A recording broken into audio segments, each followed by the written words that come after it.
When we talk about the history of guitar shapes in America, we could talk about lutes and violins and the Stauffer guitar, which is a guitar that's kind of built like a lute and kind of shaped like a violin, where it's sort of a figure eight shape, where the top half of the guitar and the bottom half of the guitar are kind of the same size, and the neck meets the body at the 12th fret.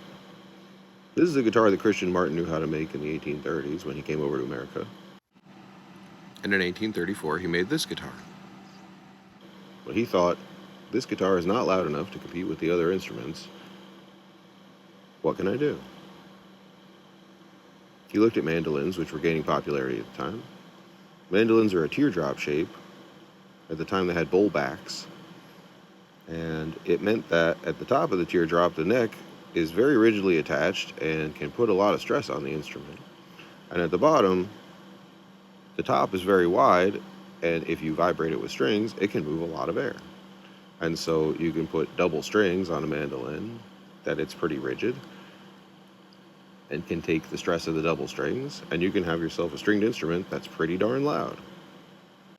He also looked at Torres in Spain, who at the time was inventing the classical guitar, with the idea of longer, tighter strings making the guitar louder. And how we could achieve this is with a smaller top half of the body to make the top half of the guitar more rigid and hold the neck more rigidly. And then the bottom half of the body could be way bigger so that it could move a lot more air. And the way that we could keep that rigid is with a fan bracing on the underside of the top. This is essentially how classical guitars are still made to this very day. Martin saw all this stuff, and he was influenced to then make the X brace. He said, I'm going to make my guitars a similar size, a similar shape, in a similar way. But instead of using fan bracing, I'm going to use an X-shaped brace, and it's going to mean that my guitars can be even louder, even stiffer, and project even further. And this is the American flat-top guitar in its basic form. In the 1890s, Orville Gibson shows up, and he says, that's cool, but I think guitars and mandolins ought to be made more like violins. They should have carved tops and backs. They should have curvier shapes and be more voluptuous. And people really liked this idea, and boy, did it take off. And the Gibson Guitar Company was formed. And they sold lots of mandolins and guitars from then on to this very day.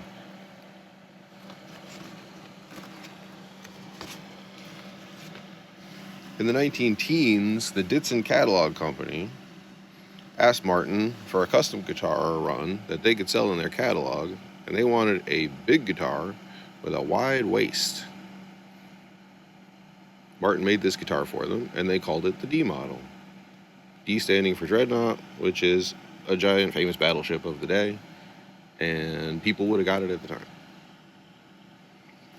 But the D model still has a 12-fret neck. So in the late 20s, the Martin Company gets approached by a player who used to play the banjo, and he says, I like your 12-fret guitars, but I would like a little higher fret access. Can you make me a 15-fret version of the same guitar? They say a 15-fret version is going to make the guitar too unstable and not really sound that good. So maybe we could make you a 14-fret version. They do. It's called the OM, and it is the first modern 14-fret flat-top acoustic guitar in America. It's the first sort of one that we have. And then they do the same treatment to the D models, and we get the 14-fret Ds, and boy, are we on our way. Meanwhile, Gibson, in the 20s, hits up a guy named Lloyd Loar to help them design what's going to be their next coolest, newest model, top-of-the-line stuff, and they send him off to Cremona, Italy, to go study how violins are made. He comes back with the L5. L5 is the modern archtop jazz guitar. It's got F-holes, it is very beautiful, and the proportions are very nice. It looks just like Gibson's did before, except real cool. And this shape becomes the basic Gibson body shape there forward. Eventually, Gibson figures they ought to make a flat top to compete with Martin, and so they take the basic shape of the D, they round the shoulders, They give it the Gibson treatment with the curviness, and they say, here's the J45. And suddenly we have all the basic acoustic guitar shapes we need to make the electric guitars that come next. Fender comes along and he takes a look at the Martin D and OM shapes and says, okay, well, what if we make the wide part at the bottom 13 inches wide and make a guitar that looks pretty similar to it? And he makes the Telecaster. He takes the Telecaster and he extends the upper horn so that he can put a bass neck on it so that the heavy bass neck won't make it fall when it's on a strap. That makes the P-Bass. And then the P-Bass, when you shrink that back down to make it a guitar, makes the Stratocaster. If you take the Telecaster and you slice it down the middle between the D and the G string, push the bass half north and the treble half south, you'll make a Jazzmaster and a Jaguar.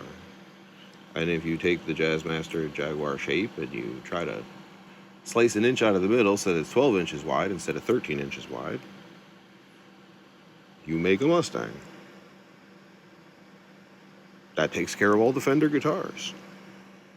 Most of them anyway. If you want to make a Les Paul, as they did, you take an L5 and you shrink it down to 13 inches across the lower bow. Take all the same curves, lines, and everything and just shrink it down to 13 inches across and you've got yourself the Les Paul. Les Paul makes the Les Paul Jr. Les Paul Jr. makes the Les Paul Jr. double cutaway.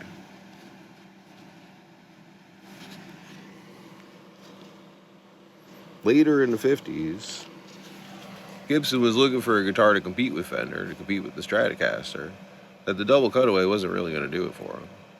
And so they said, what's futuristic? They tried some strange ideas. They said, how about the Flying V? Okay. How about the Explorer? Okay. Both of those didn't really go anywhere right at that moment. Later they would, but in the early 60s, they brought in a designer who I hear was a car designer, and he took the Explorer and rounded off the corners and made it into the Firebird. But eventually, to compete with the Stratocaster, they said, why don't we take the J45 and we'll make it a double cutaway, sort of push the lines around a little bit, and make it into the Gibson SG. Okay, so now we've got the SG, we've got the Les Paul, we got the Strat, we got all the offsets and the Tele, we got pretty much everything we need.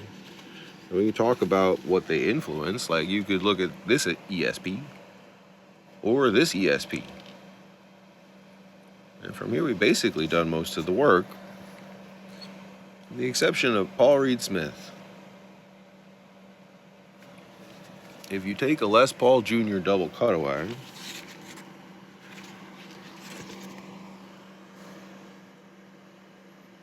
and put a flame maple top on it, carve it, make it look nice, you basically get a PRS model Santana. But what if you wanted a guitar that wasn't quite as squat and wide as that? It's not quite a long guitar, it's not exactly svelte. When you start messing with those curves on that guitar, though, it's going to get real distorted looking. Because it's all made out of circles. You're going to have to grow those circles. It's going to start looking like an SG.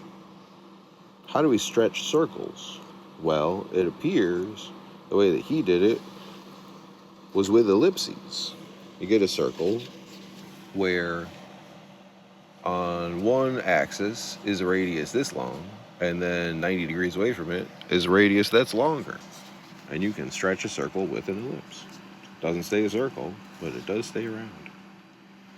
Well, what do we got? A Les Paul Jr. double cutaway. And then figured out where the points were that were making the Stratocaster longer and stretched out those circles to be ellipses to make a Les Paul Jr. shaped Stratocaster looking guitar. Suddenly you got the PRS. There's Ken Parker. He made a cool guitar. There's plenty of one-offs here and there. People had fun ideas. There's the Gretsch Guitar Company that made L5s with cartoonish proportions, and they're fun. And the only thing really left to talk about is the Silver Sky. What's a Silver Sky? Okay. Well, we start from the basis of a Stratocaster, but then we want to inject a lot of PRS design influences, like that it secretly just has a single cutaway. I know it looks like a double cutaway, but there's just a neck interrupting a big single cutaway. And on the Silver Sky, it's a neck block that's interrupting that single cutaway. Or like the half moon cutaway on the treble side of the face of the body. All cool stuff like this. Even just that little curve up around the top of the upper strap horn on the bass side. All these little PRS influences for sure. And also, if you just wanted to take a Stratocaster and approximate it with ellipses, it wouldn't look that much different than a Silver Sky, though it would look a little bit different. And so when you say that that's actually what a Silver Sky is, and what a Strat is, well, what is a Strat? So a Strat is, it comes from a P bass, and it comes from a Tele, and that comes from a Martin D/OM. Okay, well, a Silver Sky comes from a Strat plus a PRS. Well, a Strat, we know what that is. We just said. But the PRS, it comes from a Strat plus a Les Paul Jr. double cutaway with a carved top. Well, Les Paul Jr. double cutaway comes from Les Paul, and Les Paul comes from the L5. And so I would argue to say that to make a Stratocaster, you don't need an L5. But to make a Silver Sky, you do. And so in that way, that's how those two guitars are different. Anyways, these were my thoughts on the history of American guitar shapes. I hope you found it fascinating. Please like, share, and subscribe. Thank you.